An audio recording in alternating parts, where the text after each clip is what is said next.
Përshëndetje miq, ne jemi gati këtu në vendin ku nesër me 18 korrik nga ora 12 zyrtarisht do të fillojmë me peticionin për një ferizaj pa Uroshevas. Jo mirë presim, njëri falenderoj gjithë ata që na kanë mbështet, e kanë mbështet këtë iniciativë që nga fillimi.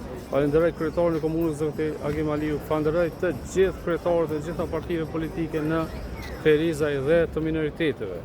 Fatborda Zogaj, Borda nga Vetëvendosja, Isa Razemi nga LDK, Albertan Saidi nga AK, Baltan Dërguti nga Ne Mundemi, Nehat Mustafa nga Nisma, Aslan Kryeziu, Qazim Ramoni PDAK, Isa Osmani nga komuniteti egjiptian, Mehmet Jashari, po ashtu nga komuniteti Ram, Jeton Emini nën kryetar për komuniteti, gjithë ata që kanë mbështet, nesër do të jemi këtu gjithë së bashku, pasi vetëm së bashku do të arrijmë që ta heqim këtë emër të padrejtë që ju ka imponu ferizaj nga poshtuesi serb mbi 100 vite më parë, respektivisht nga 16 janar 1914. Respekt.